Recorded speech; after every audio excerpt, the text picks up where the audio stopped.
Mi hermana se embarazó de mi prometido y mi familia decidió defenderla porque era la más joven, así que me vengué de la forma más cruel posible. Antes de seguir con la historia, dinos en los comentarios desde qué ciudad nos estás viendo. No olvides suscribirte al canal, activar la campanita de notificaciones para no perderte más historias y dejar tu like en el video. Mi nombre es Laura y necesito contarles lo peor que me ha pasado en la vida. Bueno, olviden eso. Lo peor que me hicieron, mi propia familia. 3 semanas antes de mi boda, yo era la mujer más feliz del mundo. Tenía 28 años, estaba comprometida con el hombre que había amado durante 4 años y planeaba la ceremonia de mis sueños. Todo era perfecto. El lugar ya estaba reservado, una hermosa hacienda con jardines a las afueras de la ciudad. El vestido estaba ajustado y colgado en mi armario. Se habían enviado invitaciones a 200 invitados. Mi hermana menor incluso había aceptado ser mi dama de honor, lo cual sinceramente me sorprendió porque nunca habíamos sido súper unidas. Pero pensé que tal vez esto nos acercaría. Era un jueves por la noche. Mis papás me habían invitado a cenar, lo cual no era inusual. Lo que sí era inusual era la tensión en el ambiente cuando llegué. Mi papá no podía ni mirarme a los ojos.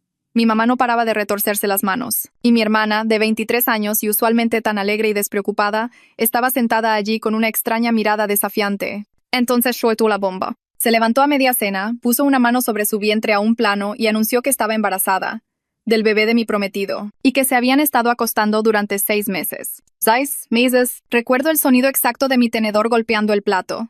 Recuerdo a mi madre ahogando un grito, pero sin decir nada para defenderme. Recuerdo a mi padre diciéndome que me calmara cuando empecé a gritar, pero sobre todo recuerdo la cara de mi hermana, completamente impávida, sin remordimiento, sin vergüenza. Nada, simplemente se quedó allí parada como si acabara de anunciar que quería de postre. Mi prometido intentó llamarme 73 veces esa noche. No contesté ni una sola vez. Mis padres seguían diciéndome que necesitábamos hablar esto como familia, y que son cosas que pasan. ¿Cosas que pasan? Mi hermana sedujo a mi prometido y se embarazó. ¿Y son cosas que pasan? ¿La peor parte? En 2 semanas mis padres se habían puesto completamente de su lado. De repente, todo se trataba de apoyar a mi hermana durante su embarazo. De alguna manera ella era la víctima. Joven. Asustada, vulnerable. No importaba que yo fuera la traicionada. No importaba que ella hubiera destruido mi vida entera sin pensarlo 2 veces. Y aquí viene la parte que todavía me da náuseas. Usaron mis planes de boda. Todos. El mismo lugar que yo había reservado y para el que había pagado anticipos. El mismo florista. El mismo servicio de banquetes. Mi madre tuvo el descaro de llamarme y preguntarme si me importaría que mi hermana los usara, ya que todo estaba arreglado y sería un desperdicio cancelar. ¿Que si me importaba?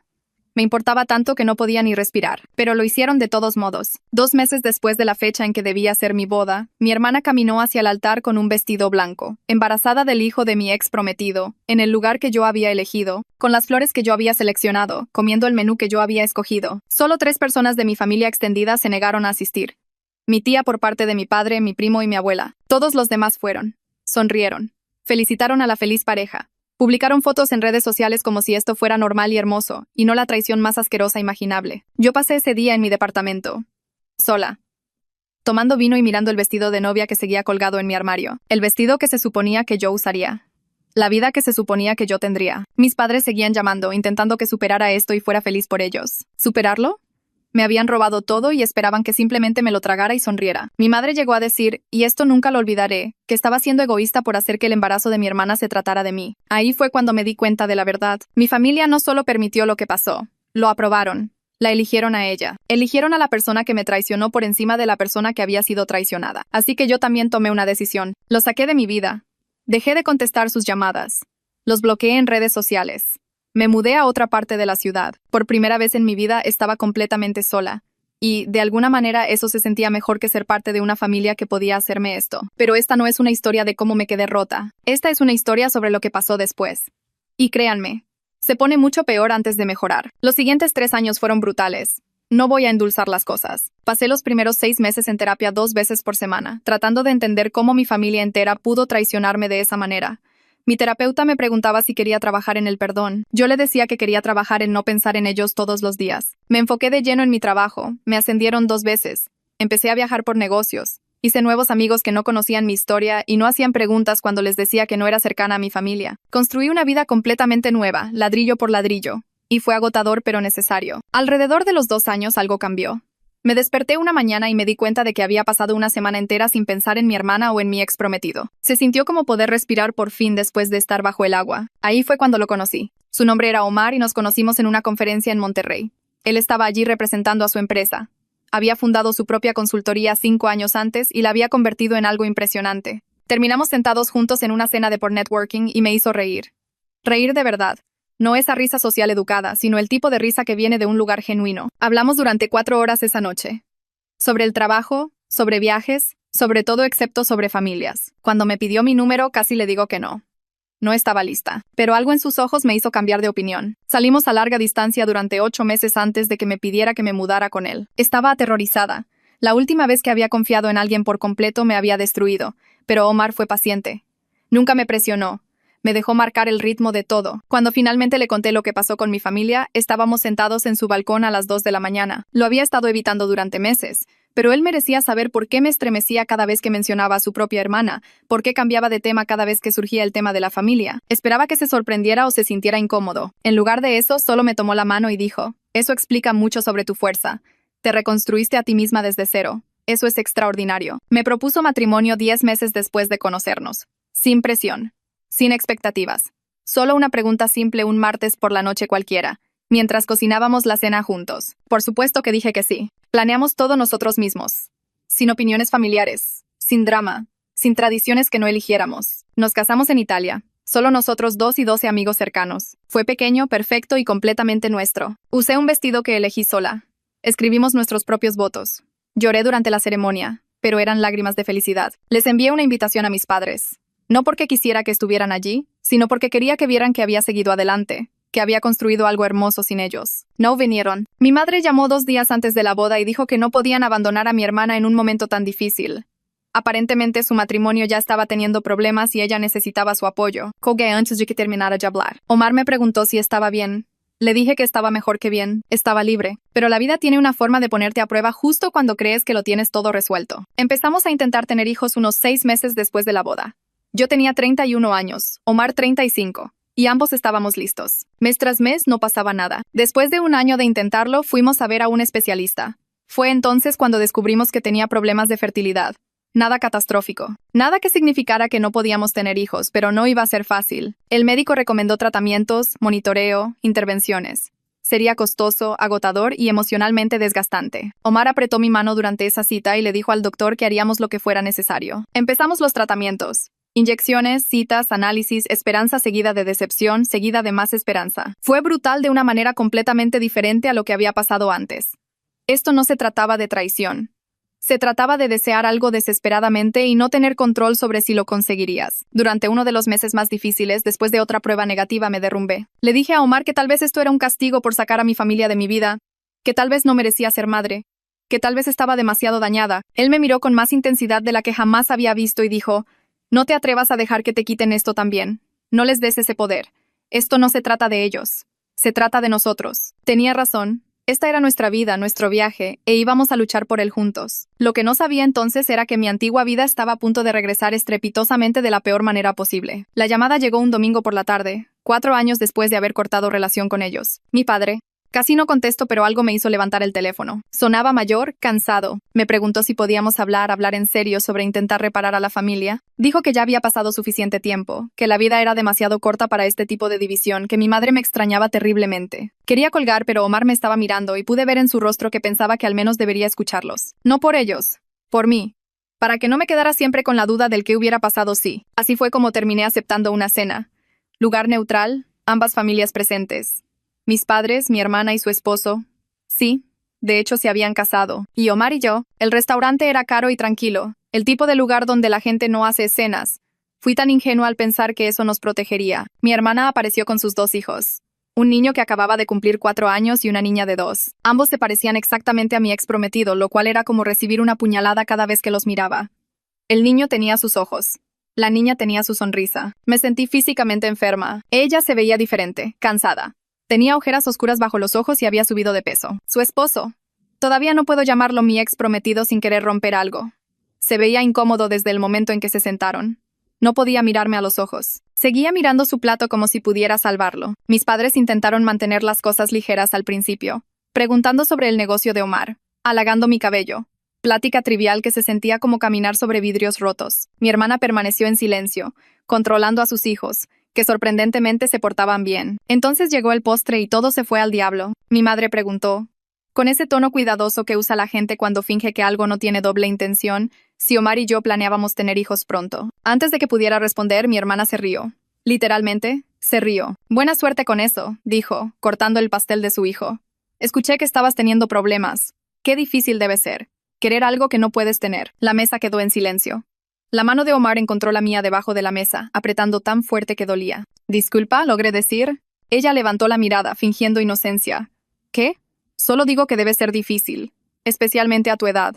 O sea, yo me embaracé a la primera, casi con solo pensarlo. Las 3 veces, de hecho. ¿3 veces? ¿Estás embarazada de nuevo? Jadeó mi madre. Encantada. Mi hermana sonrió, colocando su mano sobre su vientre a un plano. 12 semanas. Íbamos a anunciarlo más tarde, pero sí. Otro niño. Estamos muy bendecidos. Sentí que iba a vomitar.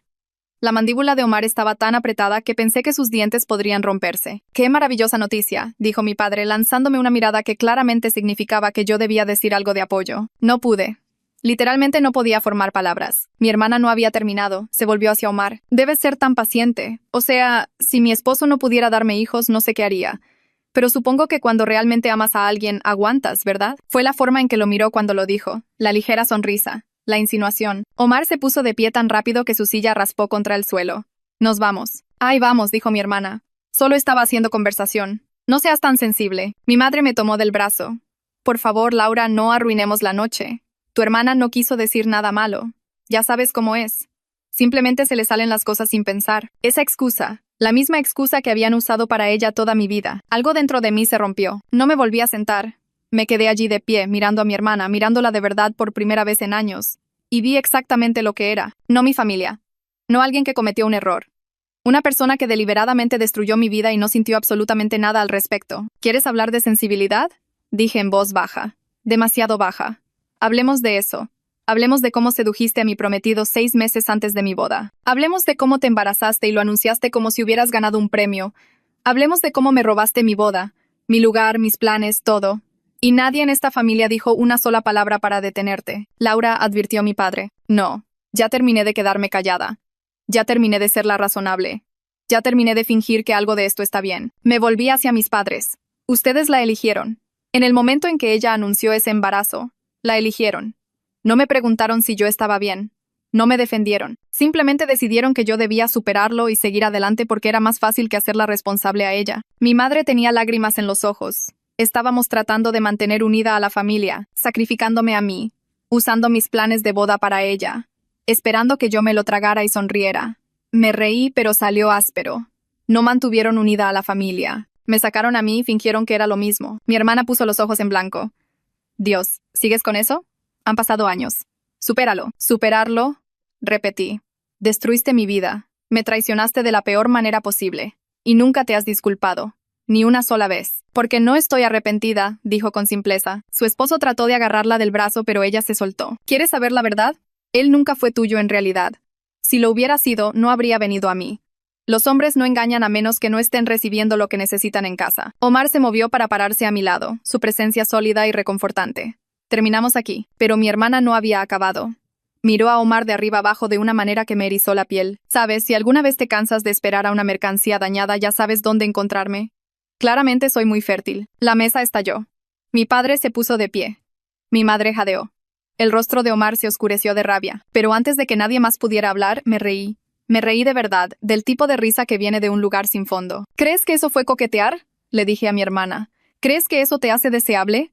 Eres patética. Me robaste a mi prometido porque no soportabas que yo tuviera algo que tú no tenías. Y ahora estás sentada aquí, embarazada de tu tercer hijo, en un matrimonio que claramente se está desmoronando, tratando de seducir a mi esposo porque todavía no soportas que yo sea feliz. Su esposo la miraba horrorizado. Perfecto. Que viera con quién se había casado realmente. ¿Quieres hablar de mercancía dañada? Continué. Mírate en el espejo. Tienes 27 años, atorada con un hombre que apenas te mira, criando hijos en una familia construida sobre la traición. Tu propio hijo va a crecer sabiendo que su padre engañó a su tía para estar con su madre. Esa va a ser su historia de origen. Buena suerte explicando eso. Suficiente, dijo mi padre.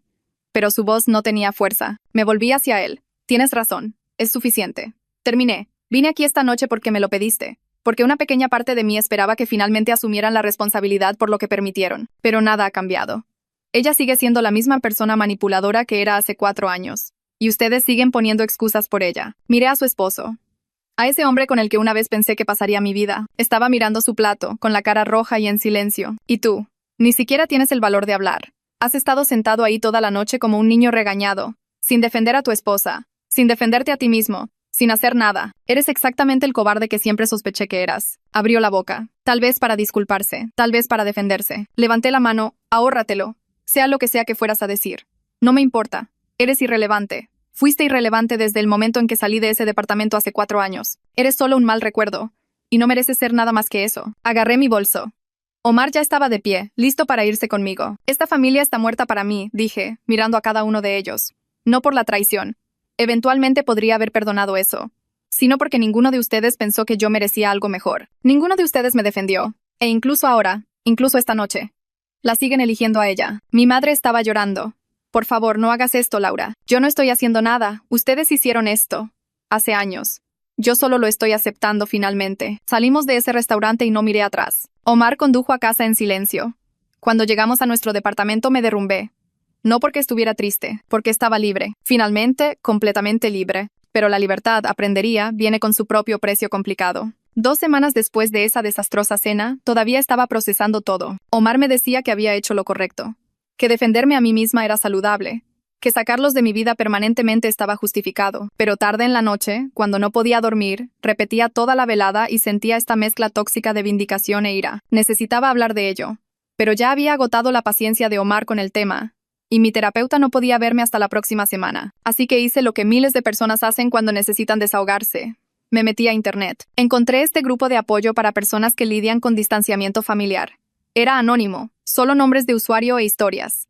Todos allí tenían alguna variación de trauma familiar. Leí docenas de publicaciones sobre padres narcisistas, hermanos abusivos, parientes tóxicos que habían hecho cosas imperdonables. Fue extrañamente reconfortante saber que no estaba sola, así que publiqué. Escribí la historia completa. La traición, la boda, los 4 años de silencio, la cena, todo. Fui cuidadosa, no usé nombres, no mencioné la ciudad específica. Mantuve los detalles lo suficientemente vagos como para que pudiera ser la historia de cualquiera. Se suponía que solo era un desahogo, una forma de sacarlo de mi sistema. El apoyo fue inmediato y abrumador.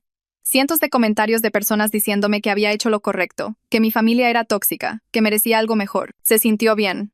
Realmente bien. Como una validación que no me había dado cuenta de que necesitaba desesperadamente. Revisé la publicación obsesivamente durante días. Cada nuevo comentario alimentaba algo en mí que no quería examinar demasiado de cerca. 3 semanas después me llamó mi tía, la que se había negado a ir a la boda de mi hermana. Laura, dijo con cautela, necesito preguntarte algo. ¿Publicaste sobre tu hermana en internet? Se me heló la sangre. ¿Qué? ¿Qué? Hay una historia circulando por la ciudad, sobre una mujer que se embarazó del prometido de su hermana y le robó la boda. Todo el mundo está hablando de eso. Los detalles son demasiado específicos. Tiene que ser sobre tu familia. Sentí que iba a vomitar. Publiqué en un grupo de apoyo anónimo. No usé nombres. ¿Cómo podría alguien? Alguien debe haber reconocido suficientes detalles y comenzó a atar cabos. Ya sabes cómo es la gente. Unen las piezas y de repente está en todas las redes sociales. Grupos de WhatsApp, por todas partes. Le ha llegado a tu hermana. Bien, dije antes de poder detenerme. Mi tía guardó silencio por un largo momento. Laura, entiendo que estés enojada. Dios sabe que tienes todo el derecho de estarlo. Pero esto va a tener consecuencias. Tenía razón. Las consecuencias comenzaron a llegar rápidamente. Mi hermana perdió su trabajo primero. Había estado trabajando en un consultorio médico local y al parecer la historia se había extendido por su lugar de trabajo como un reguero de pólvora. Su jefe la llamó, dijo algo sobre mantener la reputación profesional y no ser un buen elemento para su práctica orientada a la familia. La despidieron en menos de una semana. Luego vinieron las consecuencias sociales. La gente empezó a reconocerla en el supermercado, en la escuela de sus hijos, por la ciudad. Había pasado de ser anónima a ser notoria. La familia de su esposo dejó de hablarles.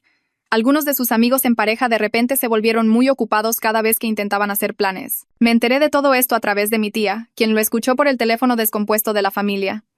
Y yo escuché cada detalle con esta oscura satisfacción que me asustaba. Están hablando de mudarse, me dijo mi tía durante una llamada.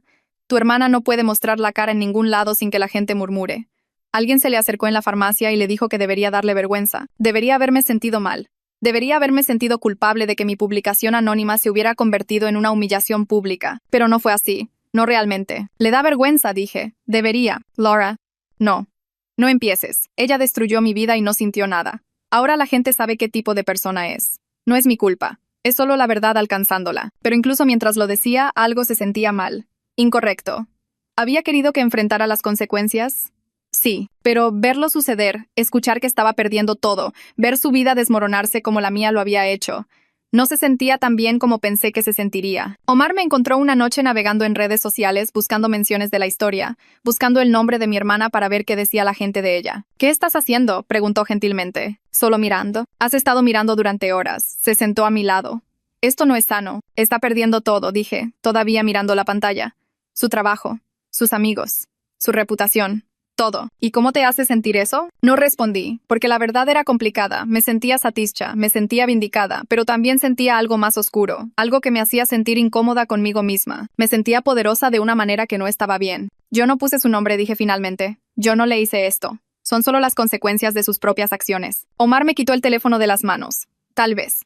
Pero estás pasando cada momento libre viendo cómo se desarrollan esas consecuencias. Eso no es seguir adelante. Eso es obsesión. Tenía razón. Sabía que tenía razón, pero no podía parar. Mi hermana intentó demandarme. Así de desesperadas se pusieron las cosas para ella. Contrató a un abogado y presentó una demanda por difamación, alegando que había publicado mentiras sobre ella en línea que habían destruido su reputación y provocado que perdiera su trabajo. El abogado envió una carta oficial a mi dirección. De alguna manera había rastreado dónde vivía, lo cual era espeluznante en sí mismo. Omar y yo consultamos con un abogado. Leyó todo, miró mi publicación anónima y básicamente se rió. No tiene caso, dijo. Primero, nunca la nombraste. Segundo, la verdad es una defensa absoluta contra la difamación. Tercero, tendría que probar que tu publicación causó directamente sus daños específicos, lo cual es casi imposible cuando fue anónima y la difusión fue orgánica. La demanda ni siquiera pasó de la presentación preliminar. El juez la desestimó. No había pruebas suficientes. Ninguna conexión directa. Caso cerrado. Cuando mi tía me lo dijo, sentí una oleada de triunfo. Había intentado ir tras de mí legalmente y había fallado. Era otra pérdida para ella. Otra victoria para mí, pero esa misma semana sucedió algo más. Algo que debería haber sido puramente alegre. Quedé embarazada. Después de 2 años de tratamientos, intentos fallidos, hormonas, decepciones, finalmente. 2 rayitas en la prueba. La miré fijamente en el baño durante 10 minutos seguidos, llorando, incapaz de creer que fuera real. Cuando se la mostré a Omar, me levantó en brazos y me dio vueltas y ambos lloramos juntos. Esto era todo lo que habíamos querido, todo por lo que habíamos luchado. Íbamos a tener un bebé. Debería haber sido la persona más feliz del mundo. En cambio, me encontré revisando obsesivamente las redes sociales en busca de actualizaciones sobre mi hermana. Se convirtió en una compulsión. Cada mañana, cada noche, a veces varias veces durante el día. Buscaba su nombre, miraba sus perfiles, leía comentarios y páginas de chismes. Necesitaba saber qué le estaba pasando. Si las cosas estaban empeorando, si estaba sufriendo lo suficiente. Omar se dio cuenta. Por supuesto que se dio cuenta. 3 semanas después de enterarnos del embarazo, llegó a casa del trabajo y me encontró en mi computadora portátil inmersa en algún hilo de discusión sobre mi hermana. Otra vez. Cerró la computadora portátil. No de forma agresiva, pero firme. Tenemos que hablar. Conocía ese tono. ¿Sobre qué? Sobre el hecho de que estás embarazada de nuestro hijo y estás pasando más tiempo obsesionada con tu hermana que celebrando este milagro que se nos ha dado. No estoy obsesionada. Sí, lo estás. Revisa sus redes sociales todos los días. Varias veces al día. Estás en estos grupos de chismes, leyendo cada comentario, rastreando cada consecuencia. Estás consumida viendo cómo se desmorona su vida. Se lo merece, dije a la defensiva. Tal vez, probablemente. Pero ese no es el punto. Se sentó a mi lado. El punto es que ella sigue controlando tu vida. La sacaste de tu vida hace 4 años, pero está más presente ahora que nunca porque no puedes dejar de ver su destrucción. Eso no es justo. ¿No lo es? Me tomó la mano. Laura, estás embarazada. Vamos a tener un bebé. Se supone que este es el momento más feliz de nuestras vidas. Pero cada vez que te miro estás en tu teléfono o en tu computadora monitoreándola. Ella te está robando esta alegría y tú la estás dejando. Quería discutir, pero las lágrimas corrían por mi rostro porque sabía que tenía razón. Solo necesito saber que está enfrentando las consecuencias, susurré. Después de todo lo que hizo, necesito saber que está sufriendo como yo sufrí. ¿Y luego qué? ¿Qué pasa después de que haya sufrido lo suficiente? ¿Eso arreglará lo que te quitó? ¿Te devolverá esos 4 años? ¿Eso te hará feliz? No pude responder. Me atrajo hacia sus brazos. Estás embarazada de nuestro hijo, Laura. Y estoy aterrorizado de que cuando nazca, vas a estar tan ocupada mirándola a ella que te perderás de estar presente para él. Eso me golpeó como un balde de agua fría.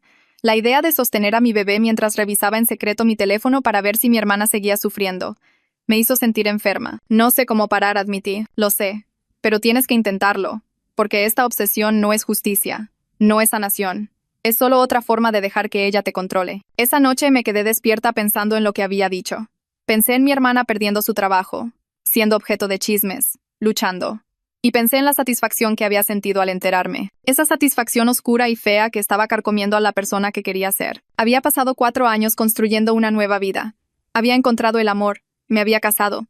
Finalmente estaba embarazada. Tenía todo lo que siempre había querido, pero no podía disfrutarlo porque estaba demasiado ocupada asegurándome de que ella fuera miserable. Omar tenía razón. Ella seguía controlándome, solo que de una manera diferente. Pero saber algo y cambiarlo son dos cosas muy diferentes. Pasaron 3 años. 3 años de noche sin dormir. Primeras palabras, zapatitos diminutos y todo lo que conlleva ser madre. Mi hijo nació sano, 8 libras, casi 3.6 kilos, cabello oscuro, los ojos de Omar. Y era perfecto. Absolutamente perfecto. Había mejorado. No del todo. Todavía, ocasionalmente, me encontraba preguntándome por mi hermana. Todavía tenía momentos en los que quería comprobar su caída, pero las palabras de Omar se me habían quedado grabadas. Me concentré en mi bebé, en mi matrimonio, en construir este nuevo capítulo de mi vida. Pensé que lo había superado. Realmente lo pensé. Entonces lo vi. Estaba en el supermercado con mi hijo en el carrito. Tenía 3 años ahora, parloteando sobre todo lo que veía, cuando di la vuelta en un pasillo y me congelé. Mi sobrino. El niño de 4 años que había visto en esa desastrosa cena años atrás. Era mayor ahora, obviamente, alrededor de 7 años. Estaba con mi madre, que parecía haber envejecido una década. Debería haberme ido. Debería haberme dado la vuelta y tomado otra dirección, pero me quedé allí, parcialmente oculta por un exhibidor, observándolos. Mi madre estaba comprando marcas genéricas de todo, las opciones más baratas. Su carrito estaba lleno de productos básicos. Nada extra. Mi sobrino se veía delgado. No peligrosamente, pero como si no estuviera comiendo lo suficiente. Su ropa estaba gastada pero limpia. No me vieron. Me aseguré de ello. Pero vi a mi madre contando monedas en la caja. Vi a mi sobrino pedir un dulce y a ella tener que decir que no. Los vi irse con sus escasas compras. No debía haber hecho lo que hice después. Pero no pude evitarlo. Llamé a mi tía esa noche después de que mi hijo se durmiera. ¿Qué tan mal está?, pregunté sin preámbulos. Ella supo de inmediato a qué me refería. Suspiró. Mal. El esposo de tu hermana la dejó hace unos 6 meses. Supongo que finalmente se hartó. Tiene a los niños los fines de semana, pero paga una manutención mínima. Ella está viviendo con tus padres con los 3 niños. No puede encontrar trabajo en ningún lado. Su reputación está demasiado dañada en esta ciudad. ¿Qué está haciendo para ganar dinero? Mi tía guardó silencio por un largo momento. No quieres saberlo, Dime. Ha estado tratando de vender contenido en línea, fotos, ese tipo de contenido. No le está yendo bien. Me sentí enferma, no satisfecha. ¿Enferma? ¿Ese tipo de contenido? No voy a deletreártelo, Laura, pero sí, está desesperada. Tus padres están manteniendo a 4 personas con sus ingresos de jubilación. No es suficiente. Ella está haciendo lo que cree que tiene que hacer. Terminé la llamada sintiéndome vacía. Esto no era satisfacción. Era ver a alguien caer en espiral hacia algo oscuro y desesperado. Y saber, en algún nivel, que yo había contribuido a empujarla allí. 2 semanas después, mi tía volvió a llamar. Su voz temblaba. Se filtró, dijo. Alguien de la ciudad encontró su contenido y la reconoció. Se está extendiendo por todas partes. Las fotos están en sitios de chismes, compartiéndose en grupos locales. Todo el mundo las ha visto. Pensé que me sentiría triunfante. Esta era la humillación definitiva. Exactamente lo que una parte de mí había querido. Pero en lugar de eso no sentí nada, solo vacío. Sus hijos, continuó mi tía, con la voz quebrada. Les están haciendo por bullying. Los niños de la escuela encontraron las fotos de alguna manera. Se las están mostrando a otros niños, burlándose de ellos. Ahí fue cuando dejó de ser abstracto. Lo vi de nuevo unos días después. Mismo supermercado. Misma hora del día. Pero esta vez, mi sobrino estaba llorando. Llorando de verdad. El tipo de sollozos desesperados que provienen de un dolor profundo. Mi madre intentaba calmarlo en el estacionamiento. Pero él estaba inconsolable. Un grupo de niños de su edad señalaba y se reía desde el otro lado del estacionamiento. Es él. Su mamá es la de esas fotos. Me quedé junto a mi auto, mi propio hijo ajeno en su asiento, y vi a mi sobrino derrumbarse. Lo vi gritarles a esos niños. Vi a mi madre tratando de protegerlo. Vi a los otros padres alejar a sus hijos mientras lanzaban miradas de asco a mi madre. Mi hijo dijo algo desde su asiento de seguridad, pero no pude procesarlo. Estaba fija en esa escena. En un niño de 7 años cuya vida estaba siendo destruida por las elecciones de su madre. Por la desesperación. Por una cadena de consecuencias que se remontaba, de alguna manera, a mí. Los niños finalmente se fueron. Mi madre metió a mi sobrino en el auto. Todavía podía escuchar su llanto desde el otro lado del estacionamiento. Me subí a mi auto y conduje a casa en piloto automático. Cuando Omar llegó a casa esa noche, le conté lo que había visto. Ese niño no hizo nada malo, dije, con la voz temblando. Tiene 7 años y sus compañeros de clase han visto fotos explícitas de su madre. Va a cargar con eso el resto de su vida. Eso no es tu culpa, dijo Omar con cautela. ¿No lo es? Yo publiqué esa historia. Yo puse esto en marcha. Ella tomó sus decisiones, todas ellas, pero su hijo no. Él no eligió nada de esto. Miré a nuestro hijo dormido. Si algo así le pasara a nuestro hijo, querría morirme. Querría quemar el mundo entero para protegerlo. Omar me abrazó. No eres responsable de sus elecciones ni de sus consecuencias. Quizás no legalmente. Quizás no directamente. Pero esa noche no pude quitarme de la cabeza la imagen de ese niño llorando en un estacionamiento por algo que yo había ayudado a desatar. Las pesadillas comenzaron aproximadamente una semana después de que vi a mi sobrino llorando en ese estacionamiento. En ellas yo era la villana, no mi hermana. Yo me observaba a mí misma desde fuera de mi cuerpo, sonriendo mientras destruía la vida de alguien. A veces era mi hermana, a veces eran sus hijos, a veces eran extraños cuyos rostros se transformaban en personas que amaba. Me despertaba jadeando, cubierta de sudor, incapaz de sacudirme la sensación de que la versión de mí en el sueño era más honesta que la de la vigilia. Omar me abrazaba cuando me despertaba así, pero dejó de preguntar sobre qué eran las pesadillas. Creo que lo sabía. Creo que ambos sabíamos que estaba procesando algo que no quería enfrentar. Entonces una tarde mi hijo me hizo una pregunta que rompió algo dentro de mí. Estábamos coloreando juntos en la mesa de la cocina. Tenía 3 años y medio. A esa edad en la que captan todo y preguntan por todo. Había estado inusualmente callado, concentrándose en no salirse de las líneas de su dibujo. «Mami», dijo sin levantar la vista. «¿Qué es una tía?» Mi mano se congeló a medio trazo. «¿Qué? Una tía». La abuela dijo algo sobre una tía cuando estábamos en su casa la semana pasada. Estaba hablando con el abuelo. «¿Qué es?» «Mi suegra». Debía estar discutiendo algo con el padre de Omar. Mi hijo lo había oído por casualidad. «¿Es la hermana de tu mamá o de tu papá?», dije con cuidado. «¿Yo tengo una?» Debería haberle dicho la verdad. Debería haber dicho que sí, que tenía una tía que nunca había conocido, que era complicado, que tal vez algún día se lo explicaría. Pero no lo hice. «No», dije. «Tú no tienes tía». Él asintió, aceptándolo por completo y volvió a colorear. Pero yo me quedé sentada allí sintiéndome la peor persona del mundo. Le acababa de mentir a mi hijo. Le había mentido sobre algo fundamental de nuestra familia. Y la peor parte fue la facilidad con la que salió la mentira. Esa noche, después de que mi hijo se durmiera, me derrumbé. Omar me encontró llorando en el baño. Le dije que no tiene tía, le dije. Me preguntó por las tías y yo solo. Le mentí. Miré a mi hijo a la cara y le mentí. Omar guardó silencio por un largo momento. Entonces dijo algo que nunca olvidaré. «Te estás convirtiendo en lo que odias». Lo miré sorprendida. «Te he observado durante 3 años», continuó, su voz suave pero firme. «Te he visto monitorear su destrucción, sentir satisfacción por su sufrimiento, convencerte a ti misma de que todo está justificado por lo que ella te hizo. Y ahora le estás mintiendo a nuestro hijo para mantener esta narrativa donde ella no existe. No estás sanando, Laura. Te estás volviendo amargada. Te estás volviendo tan tóxica como ella lo fue. Eso no es justo, ¿no lo es? Ella te lastimó, sí, terriblemente. Pero has pasado años lastimándola de vuelta, incluso si fue indirectamente. Y ahora ese dolor está empezando a afectar a nuestro hijo. ¿Cuándo va a parar? ¿Cuándo termina la venganza y empieza la sanación?» Quería discutir, pero todo lo que dijo era verdad y ambos lo sabíamos. «No sé cómo dejarlo ir», susurré. «Lo sé, pero tienes que intentarlo, porque si no lo haces, le vas a pasar este odio a nuestro hijo. Va a crecer aprendiendo que la traición familiar es imperdonable, que la venganza está justificada, que mentir es aceptable si protege la narrativa que quieres mantener». Antes de que pudiera responder, sonó mi teléfono. Tarde. Demasiado tarde para una llamada normal. Casi no contesto. Pero algo me hizo levantar el teléfono. «Bueno». Era mi padre. «Laura», dijo, y su voz estaba destrozada. «Es tu madre. Le diagnosticaron cáncer. De páncreas. Etapa 4. El mundo se inclinó. «¿Qué? Le dan menos de 1 año. Quizás 6 meses. Quería que te llamara. Quiere verte». No podía hablar. No podía pensar. «Cáncer. Terminal. 6 meses. Sé que estás enojada», continuó mi padre. «Sé que ya no tenemos una relación. Pero es tu madre. Se está muriendo. Por favor». Colgué sin responder. Me quedé allí sosteniendo el teléfono, tratando de procesar lo que acababa de escuchar. Omar me estaba mirando. «¿Qué pasó?» «Mi madre tiene cáncer. Terminal. Menos de 1 año». Me atrajo hacia sus brazos. No lloré. Simplemente me quedé allí, paralizada, pensando en todos los años de silencio, todos los años de ira, todos los puentes que había quemado y de los que me había convencido que estaba bien. «¿Qué se supone que debo hacer?», pregunté. «No lo sé», dijo Omar con sinceridad.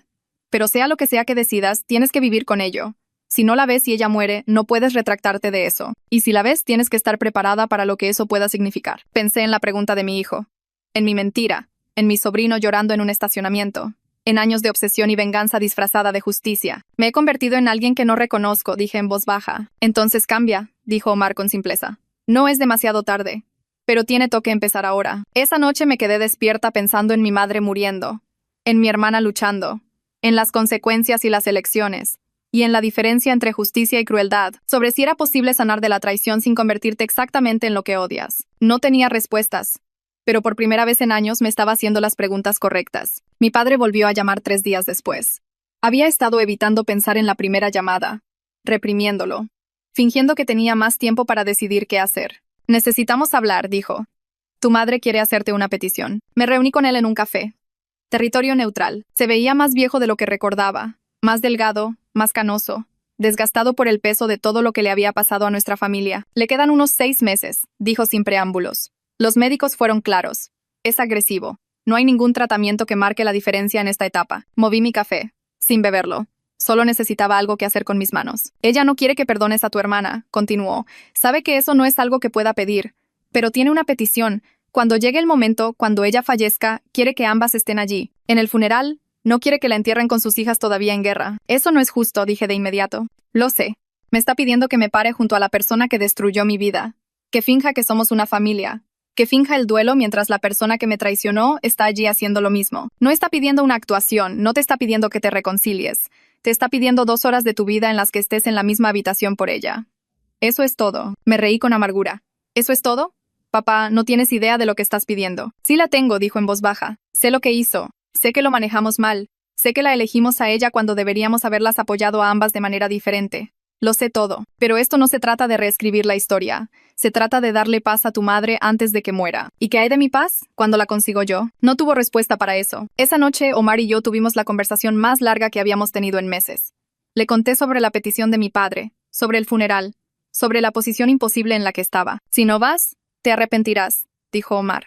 No por ellos, por ti. Pasarás el resto de tu vida preguntándote si tomaste la decisión correcta. ¿Y si voy? Si me paro allí junto a ella y tengo que verla llorar y fingir ser la hija afligida, entonces sabrás que hiciste todo lo que pudiste. Sabrás que le diste a tu madre lo que te pidió en sus últimos días. Odio esto, dije. Odio que me esté poniendo esto a mí. Que tenga que elegir entre mi propio dolor y su paz. Lo sé. Pero esa es la elección. Y solo tú puedes tomarla. Al día siguiente hice algo que debería haber hecho años atrás. Hice una cita con una terapeuta. No la que había visto después de la traición inicial.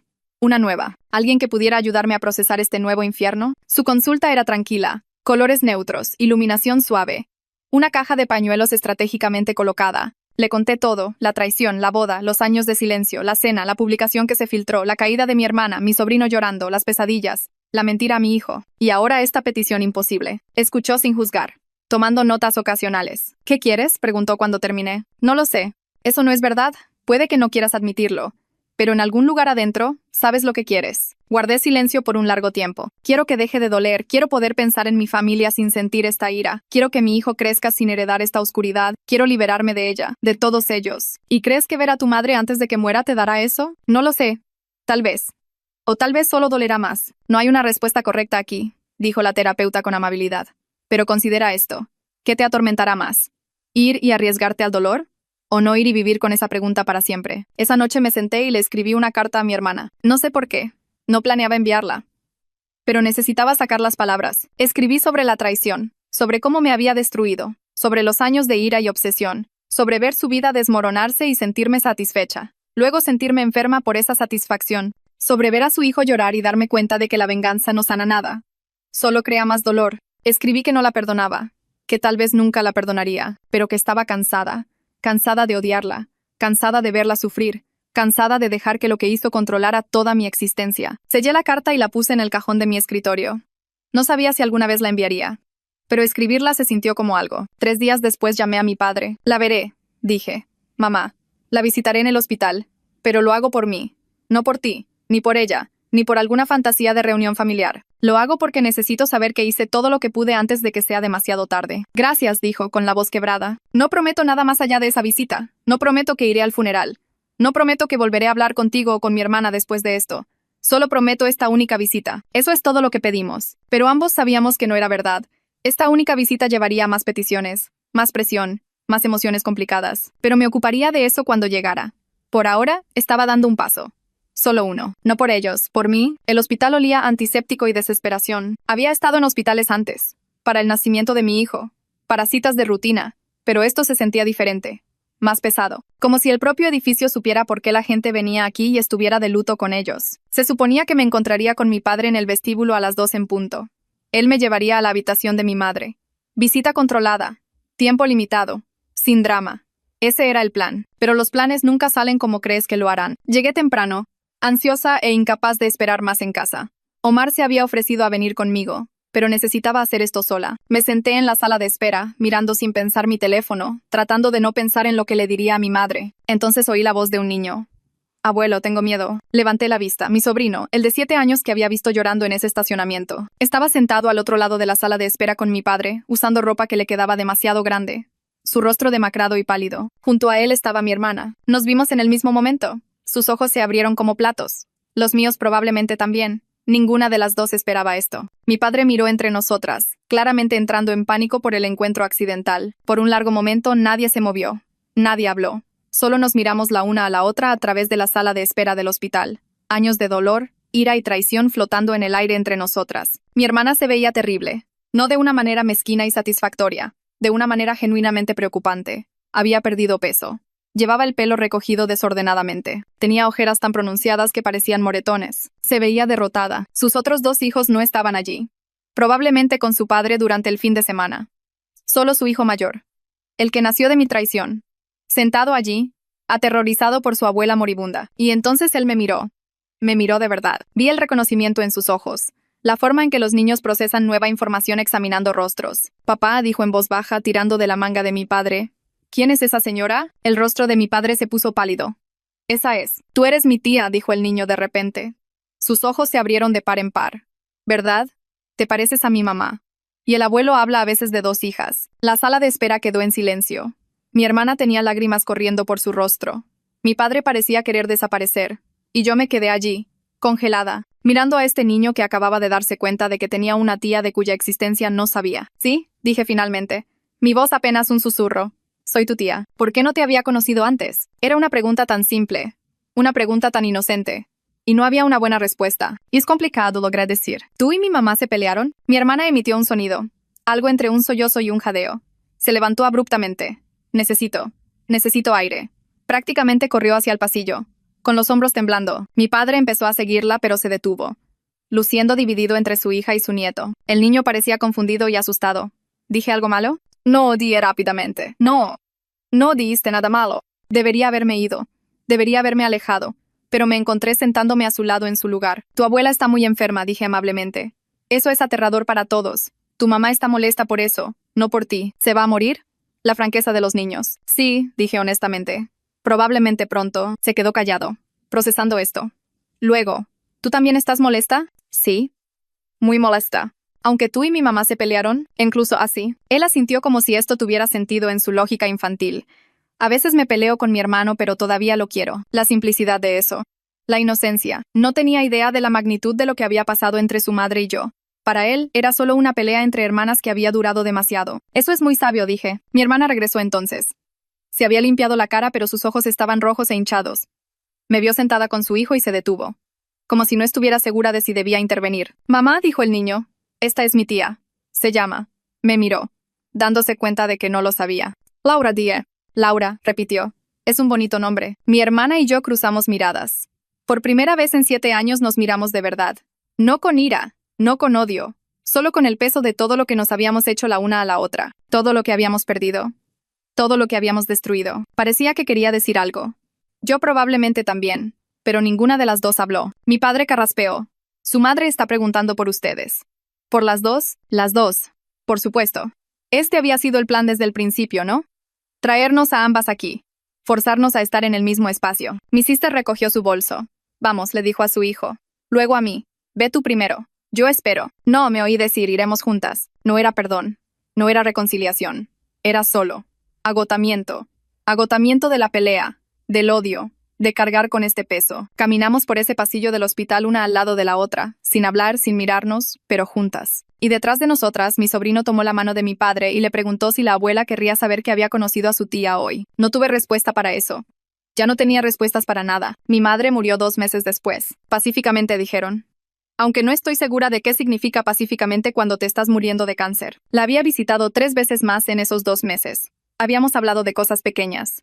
Mi hijo. El clima. Recuerdos de cuando era joven. Nunca hablamos de la traición. Nunca hablamos de mi hermana. Simplemente existimos en el mismo espacio. Y tal vez eso fue suficiente. El funeral fue exactamente lo que esperarías. Un servicio en la iglesia. Unas palabras de despedida que mi padre pronunció e hizo llorar a todos. Himnos. Gente que no había visto en años ofreciendo condolencias y cuidando de no mencionar el drama familiar del que definitivamente sabían. Mi hermana se sentó en el lado opuesto de la iglesia con sus 3 hijos. Habíamos hecho contacto visual una vez cuando llegué. Ella asintió. Yo asentí de vuelta. Eso fue todo. Omar se quedó cerca de mí durante todo el servicio. Una mano siempre en mi espalda o sosteniendo la mía.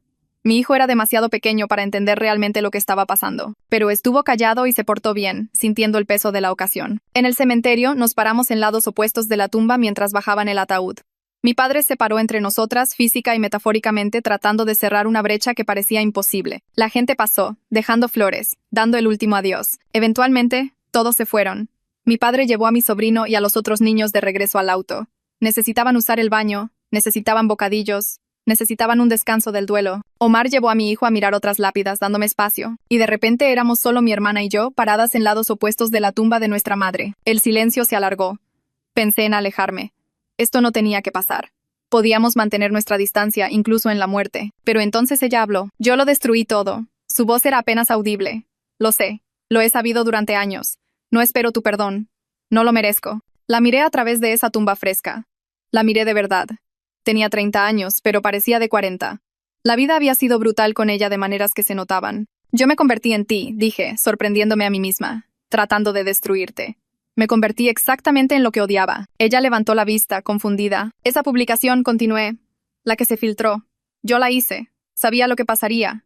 Quizás no los detalles específicos, pero sabía que te lastimaría. Quería que te lastimara. Me lo merecía. Tal vez. Pero aquí está la cosa. Yo supe de las fotos. Cuando se filtraron. Me enteré antes que la mayoría de la gente. Pude haberte advertido. Pude haber intentado ayudarte a bajarlas antes de que se extendieran demasiado. Pero no lo hice. Tomé la decisión de dejar que sucediera. De dejarte sufrir. Ella estaba llorando ahora. Lágrimas silenciosas corriendo por su rostro. Vi cómo perdías todo, dije. Tu trabajo. Tu reputación. Tu matrimonio. Y me sentí satisfecha. Me dije a mí misma que era justicia, pero no lo era. Era venganza. Y la peor parte es... Mi propia voz se quebró. La peor parte es que no me importó quién más saliera lastimado. Tus hijos. Tu hijo. Lo vi llorando en ese estacionamiento porque otros niños habían visto esas fotos tuyas. E incluso entonces una parte de mí pensó que te lo merecías. Me lo merecía, susurró. Pero tienes razón. Mi hijo no. Ninguno de mis hijos merece sufrir por mis errores. Nos quedamos allí, ambas llorando ahora, en lados opuestos de la tumba de nuestra madre. No te puedo perdonar, dije. Todavía no, tal vez nunca. Lo que hiciste me cambió. Rompió algo en mí que no sé si puedo arreglar, lo sé. Pero no puedo seguir haciendo esto. Este odio, esta obsesión con tu destrucción. Me está envenenando, está afectando mi matrimonio, a mi hijo, mi vida entera. Me he convertido en alguien que no reconozco. Alguien cruel. Ella se limpió la cara. Lo siento. Lo he sentido durante años. Pero no sabía cómo decirlo. No pensé que tuviera el derecho de decirlo. Destruí tu vida porque estaba celosa. Y fui egoísta y estúpida. Y he pasado cada día desde entonces pagando por ello. Tus hijos no deberían tener que pagar por ello también. No. No deberían. Pero lo están haciendo. Mi hijo mayor ya sabe la historia. Los niños de la escuela se aseguraron de eso. Sabe que su padre estaba comprometido contigo. Sabe que soy la razón por la que no nos hablas. Tiene 7 años y carga con esa vergüenza. Pensé en mi propio hijo. En la mentira que le había dicho. En el legado de dolor que estábamos transmitiendo. Saqué la carta de mi bolso. La que había escrito hacía meses. La había estado cargando desde entonces. No estaba segura de qué hacer con ella. Esto es para ti, dije, caminando alrededor de la tumba para dársela. No sé si ayudará. No es perdón. No es reconciliación. Es solo un reconocimiento de lo que pasó. De lo que ambas nos hicimos. ¿De dónde estamos ahora? Ella la tomó con manos temblorosas. ¿Puedo leerla? Ahora no. Más tarde. Cuando estés sola. Ella asintió, sosteniendo la carta como si fuera algo frágil. Gracias. Por estar aquí hoy. Por hablar conmigo. Sé lo difícil que debe ser esto. Es difícil. Es lo más difícil que he hecho en años. Pero es necesario. ¿Te volveré a ver? ¿Después de hoy? No supe cómo responder a eso. No lo sé. Necesito tiempo. Necesito averiguar quién soy cuando no estoy consumida por la ira hacia ti. Es justo. Hizo una pausa. Tu hijo es hermoso. Lo vi en el servicio. Se parece a ti. Gracias. Tus hijos. Parecen buenos. Resilientes. Están sobreviviendo. Es todo lo que puedo manejar en este momento. Nos quedamos allí torpemente, sin saber cómo terminar esta conversación, sin saber qué venía después. Debería irme, dije finalmente. Omar está esperando. Mi hijo se estará inquietando. Claro. Laura. Se detuvo. Tragó saliva. Gracias, por la carta, por hoy, por no odiarme tanto como deberías. Sí te odio, dije honestamente. Pero estoy tratando de no dejar que eso me defina más. Me alejé entonces.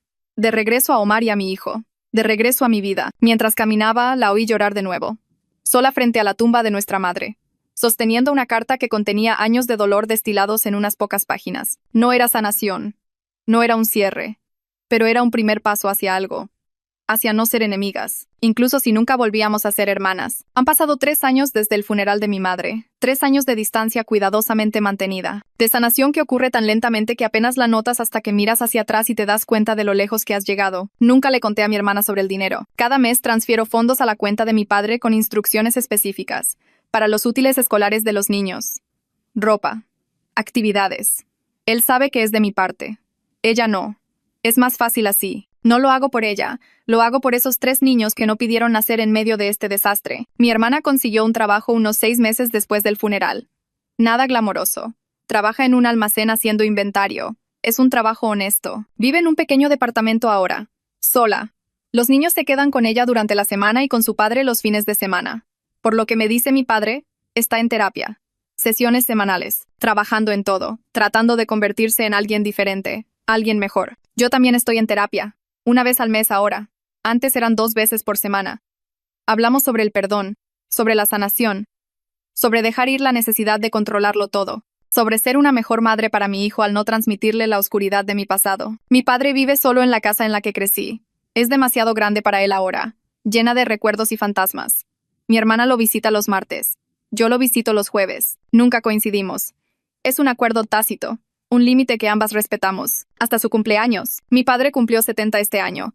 Omar me convenció de que debíamos ir a la fiesta que iba a tener. Pequeña. Solo familia. Nada dramático. Casi digo que no. Pero mi hijo preguntó si íbamos a ir a ver al abuelo. Y no pude pensar en una buena razón para negarme. Llegamos a la 1 en punto. Mi hermana y sus hijos ya estaban allí. En el momento en que entré con Omar y mi hijo, todo quedó en silencio. No incómodo. Solo cuidadoso. Todos conscientes de la fragilidad del momento. Mi hermana estaba en la cocina ayudando a preparar la comida. Levantó la vista cuando entramos. Y por una fracción de segundo, vi miedo en sus ojos. Miedo de que me fuera. Miedo de que mi presencia significara conflicto. Miedo de que estuviéramos a punto de arruinar el cumpleaños de nuestro padre. La saludé con la cabeza. Ella me devolvió el saludo. Y eso fue todo. Nuestros hijos gravitaron el uno hacia el otro de inmediato, como lo hacen los niños. Mi hijo de 6 años y su hijo de 10 comenzaron a jugar con unos bloques de construcción. Sus otros 2 hijos se unieron, rieron, construyeron torres y las derribaron. Completamente ajenos a la historia que separaba a sus madres, mi hermana y yo permanecimos en lados opuestos de la habitación. No hablamos directamente, pero fuimos cordiales la una con la otra a través de nuestro padre. ¿Podrías pasarle esto a tu hermana? Dile que gracias por traer el pastel. Pequeñas interacciones, mediadas, seguras. En un momento dado mi sobrino, el mayor, el que había conocido en el hospital, se me acercó. «Hola, tía Laura», dijo tímidamente. Mi corazón se encogió. «Hola, tu hijo es muy agradable. ¿Podemos ser amigos?» Miré a mi hermana.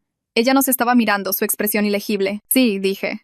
«Pueden ser amigos». Más tarde, después del pastel, los regalos y la incómoda charla trivial, me encontré de pie en el patio trasero viendo a todos los niños jugar juntos. Mi hermana salió unos minutos después, se paró a unos 3 metros de mí y los observó también. Durante mucho tiempo, ninguna de las dos habló. Entonces ella dijo en voz baja: «Gracias». «¿Por qué?» «Por el dinero. Sé que es tuyo. Papá es terrible guardando secretos». No lo confirmé ni lo negué. «Mi terapeuta dice que necesito aceptar la ayuda sin analizar los motivos detrás de ella», continuó. «Eso es difícil para mí, pero lo estoy intentando. Así que gracias. Ha ayudado. Es para los niños, lo sé». Pero aún así, vimos a mi hijo enseñarle a su hija cómo hacer una vuelta de carro. Era terrible en eso, pero él era paciente, demostrándolo una y otra vez. «Ellos no saben», dijo mi hermana. «Sobre nosotras. Sobre todo lo que pasó. No se lo he contado. Mi hijo tampoco. Sabe que tiene una tía y primos, pero no toda la historia. Tal vez nunca necesiten saberlo. Tal vez podamos dejar que sean solo primos. Dejar que tengan lo que nosotras destruimos». Pensé en eso. En el peso de la historia familiar. En los ciclos de dolor y venganza. Sobre si era posible romper esos ciclos. «Nunca volveremos a ser hermanas», dije. «No fue cruel. Solo honesto. Lo sé. Pero tampoco tenemos que ser enemigas». Me miró entonces, me miró de verdad. «No, no tenemos que serlo. No te perdono. No sé si alguna vez lo haré. No merezco tu perdón. Pero ya no te odio. No de la forma en que lo hacía. Solo estoy cansada. Cansada de cargar con esto». Yo también. Mi hijo me llamó entonces pidiéndome que lo viera hacer algo. Lo saludé con la mano, le dije que estaba mirando. Cuando volví a mirar, mi hermana se había acercado un poco más. No mucho. Solo lo suficiente para que estuviéramos de pie juntas en lugar de separadas. Quizás esto es suficiente, dijo en voz baja. Quizás no necesitamos ser familia en el sentido tradicional. Quizás solo podemos coexistir. Por ellos, miré a nuestros hijos jugando juntos, riendo, construyendo algo nuevo que no tenía nada que ver con lo que habíamos destruido. Quizás estuve de acuerdo. Quizás eso sea suficiente. Nos quedamos allí, en ese patio trasero. Dos mujeres que se destruyeron mutuamente y fueron destruidas a cambio. Viendo a nuestros hijos jugar en las ruinas de lo que solía ser una familia. No estábamos sanadas, no estábamos reconciliadas, no éramos hermanas, pero habíamos dejado de ser enemigas. Y por el bien de esos niños, los inocentes que merecían algo mejor que la guerra que habíamos librado, tal vez eso era suficiente. Tal vez tenía que ser suficiente, porque la alternativa, continuar el ciclo, transmitir el odio, enseñar a nuestros hijos que la traición era imperdonable y la venganza era justicia. Ese era un legado que ninguna de las dos quería dejar. Así que nos quedamos allí. Juntas pero separadas, rotas pero intentándolo, no hermanas, pero no enemigas. Y en algún lugar de ese complicado punto medio tal vez había algo parecido a la paz.